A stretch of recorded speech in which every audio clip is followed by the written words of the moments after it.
Stonehenge is one of the most photographed places on Earth, and yet, very few people can explain why it exists. People arrive here expecting answers, but almost no one leaves with certainty. The stones do not guide you. They do not welcome interpretation. They simply remain.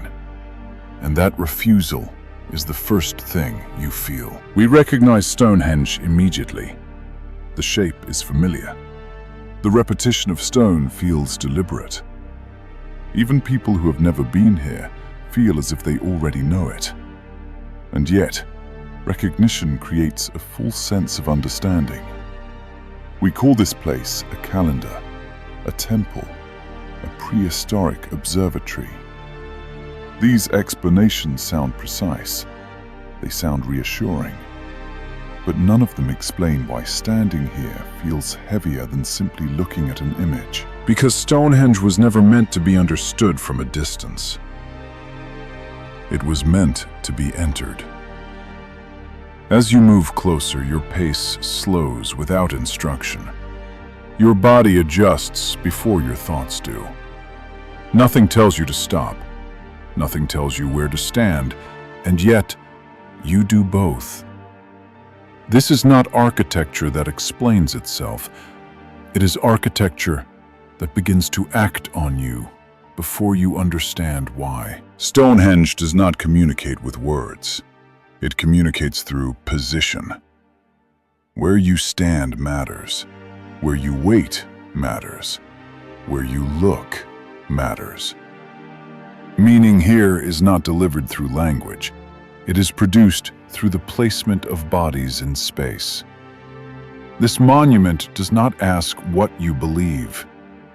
It asks how you behave. Here, time is not counted. It does not arrive as numbers. It arrives as light, as shadow, as alignment. The sun does not decorate these stones, it activates them. Stonehenge does not tell you the time. It tells you when to remain still. At this point, a pattern begins to appear. Stonehenge is not a calendar. It is a system that organizes attention, movement, waiting. It does not explain the world.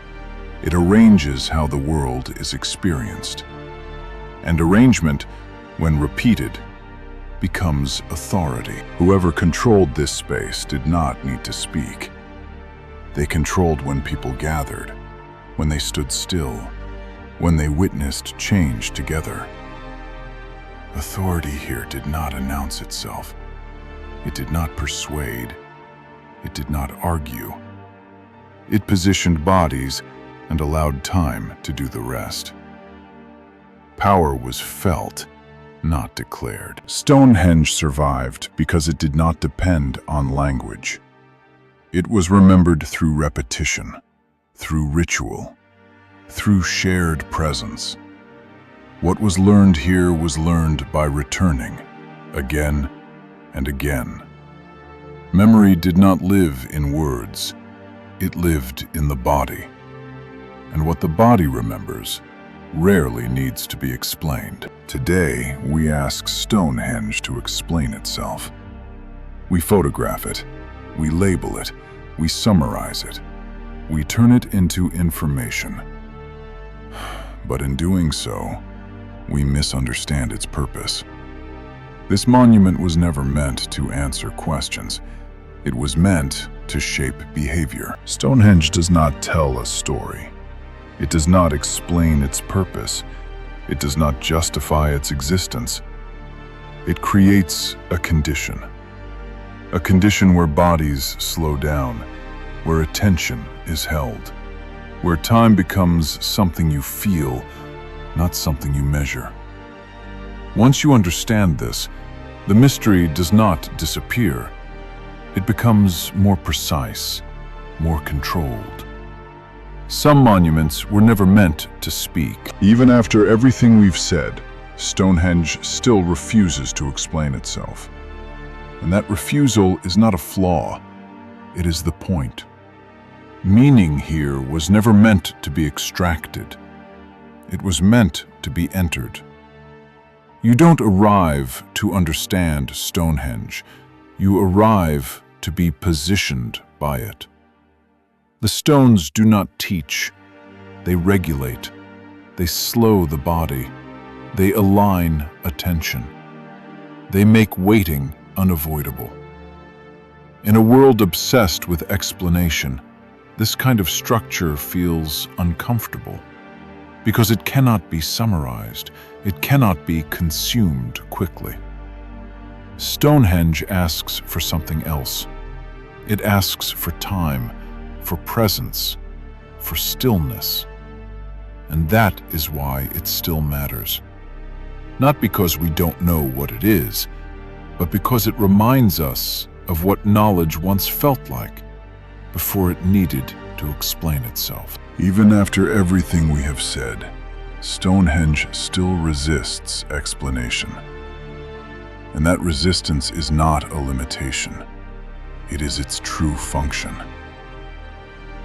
This place was never designed to transmit information. It was designed to shape behavior.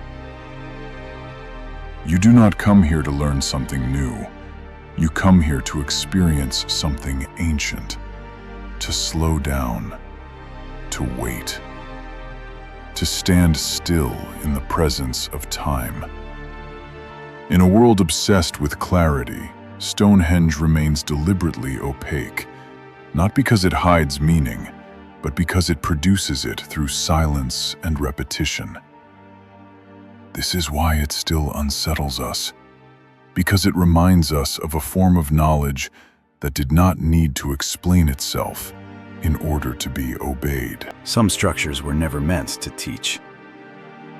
They were meant to position us in relation to time.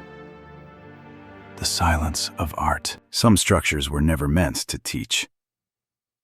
They were meant to position us in relation to time. The silence of art.